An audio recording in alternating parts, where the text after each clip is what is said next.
South Asia requires, ladies and gentlemen, proactive rather than provocative leadership. India's unilateral and illegal attempt to hold the Indus Water Treaty in abeyance defies the provisions of the treaty itself as well as the norms of international law. Pakistan has made it abundant as well as the norms of international law.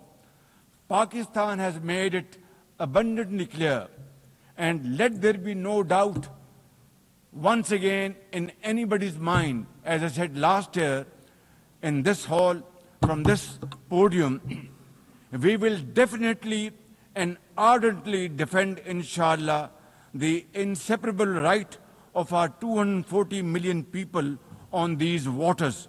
To us, any violation of this Indus Treaty represents an act of war. Ladies and gentlemen, through this august house, I wish to assure the Kashmiri people that I stand with them. The people of Pakistan stand with them. And one day soon, inshallah, India's tyranny in Kashmir will come to a grinding halt. Kashmir will gain its fundamental right to self-determination through an impartial plebiscite under the auspices of this very organization, United Nations. Excellencies, the plight of the Palestinian people is one of the most heart-wrenching tragedies of our times. This prolonged injustice is a stain on the global consciousness, and our onslaught has unleashed unspeakable terror upon women and children in a manner we have not witnessed in annals of history. In blind pursuit of its nefarious goals, the Israeli leadership has unleashed a shameful campaign against the innocent Palestinians, which history will always remember as one of its darkest chapters. But speak we must, Madam President, we must speak and speak loud and clear. Our words are too little, too late for Hind Rajab, a child, nay, a little baby. We have all heard her trembling voice on that phone call, which little Hind made as she struggled to stay alive under Israeli onslaught and atrocities.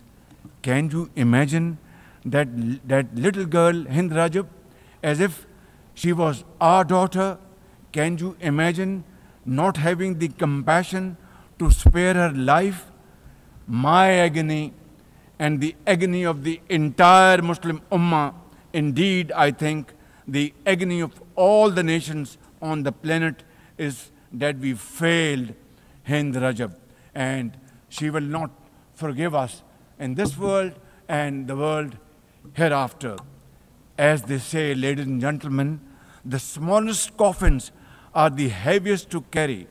I, for one, would know, for I too carried the tiny coffin of a 7-year-old Irtiza Abbas during the recent confrontation with India.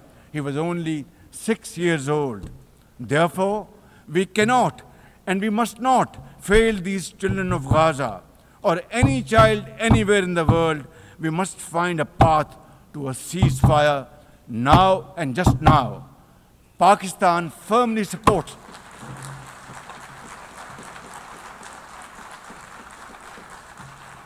Ladies and gentlemen, Pakistan firmly supports the demand of the Palestinian people for the establishment of a sovereign Palestinian state with pre-1967 borders and Al-Quds Sharif as its capital. Palestine can no longer remain under Israeli shackles. It must be liberated, and liberated with full commitment and with full force.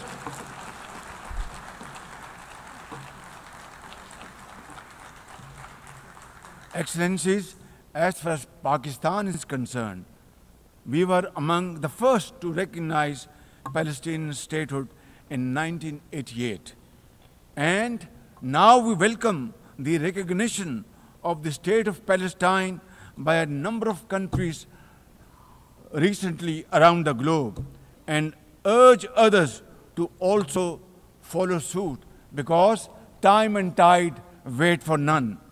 We are further grateful for President Trump's timely initiative to invite Arab Islamic states 3 days ago here in this building for a consultative session at the United Nations.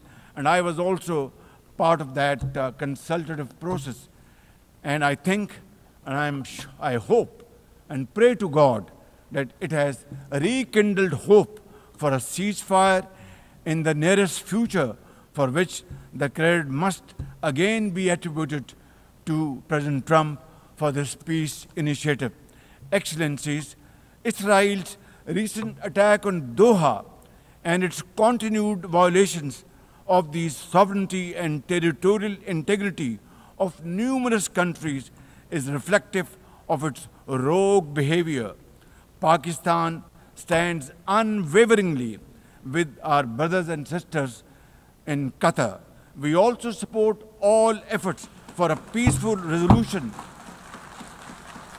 of the Ukraine conflict in line with the UN Charter to end human sufferings and global turmoil caused by this protracted war.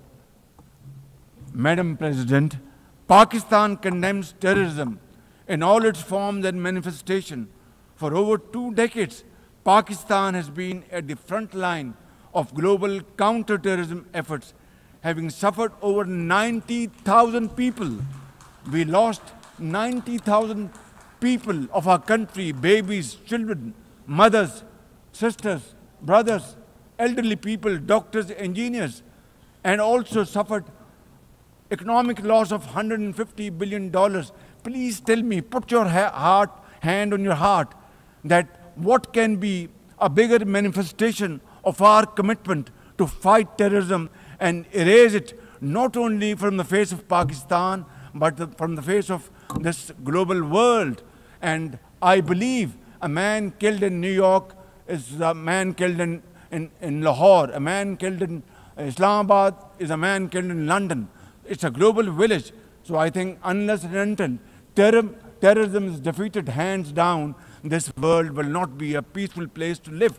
And for that, Pakistan's sacrifices are probably the biggest around the globe. It must be respected and appreciated, because we are a bulwark. Had these terrorists not been encountered by us, they would have been roaming on the streets of New York and London and God knows Far East. So I think this is our humble contribution, not only for the people of Pakistan, but the people all over the world. Today we face externally sponsored terrorism, particularly from foreign-funded groups such as the TTP, Fitna al-Khawarij, Fitna al-Hindustan, BLA, and its Majid Brigade. Operating from Afghan soil, these groups are responsible for some of the most heinous attacks inside Pakistan, including the dastardly Jafar Express train incident earlier this year, the train was hijacked and 400 people were kept for days and weeks. And mercifully, by Allah Almighty's grace, our armed forces and law enforcing agencies were able to recover them. Now, as an immediate neighbor and a brotherly country of Afghanistan, Pakistan has a direct stake in a peaceful Afghanistan. We believe that the key to development and prosperity lies in regional stability and connectivity. Pakistan continues to engage with all partners to extend humanitarian assistance, promote economic recovery, and encourage inclusive political framework in Afghanistan. The interim Afghan government must, however, uphold human rights, including women's rights. Above all, we expect that Afghan interim government to take effective action against terrorist groups and to ensure that Afghan soil is not used for terrorism against any country.